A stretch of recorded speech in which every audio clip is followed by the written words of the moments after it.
Assalamualaikum. Welcome back to my YouTube channel UK Bangladeshi মম পাপিয়া। আজকে ইলিশ মাছ রান্না করব।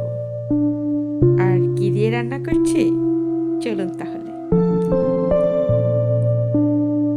ইলিশ মাছটা প্রথমে ভাজি করে নিচ্ছি হলুদ লবণ দিয়ে হালকা ভাজি করে নেব।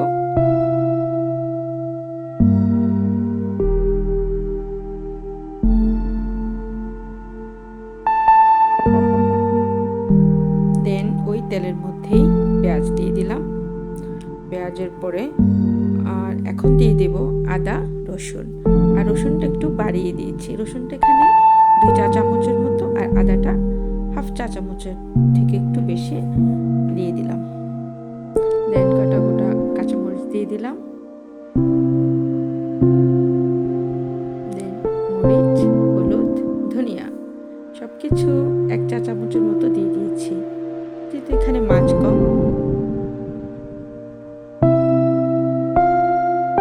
আর মশলাটা যাতে পুড়ে না যায় তার জন্য একটু পানি দিয়ে দিলাম। দিয়ে এখন ভালোভাবে মশলাটা কষিয়ে নেব। দেন দিয়ে দেব আজকে ইলিশের সাথে কচুরমুখী।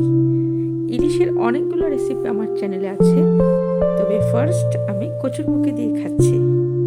এখন কচুরমুখীগুলা দিয়ে দিলাম, দিয়ে ভালোভাবে একটু কষিয়ে নেব।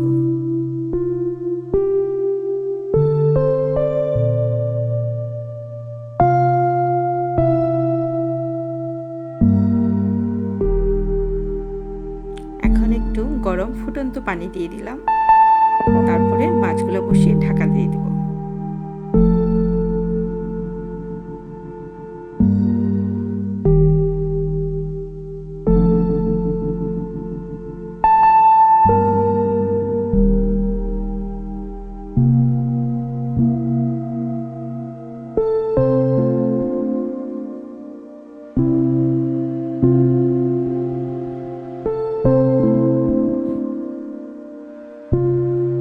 দিয়ে দিলাম মাছগুলো। এখন ঢাকনা দেওয়ার পালা।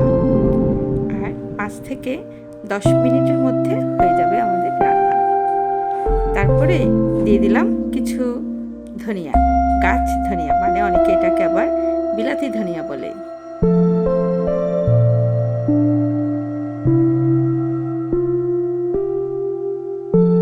দিয়ে আরো 5 মিনিটের মতো ঢাকা দিয়ে দেব। এই তো রেডি হয়ে গেল আমাদের কচুরমুখী দিয়ে ইলিশ। এখন খাবার পালা। তাহলে আজকে এখানেই শেষ। আল্লাহ হাফেজ।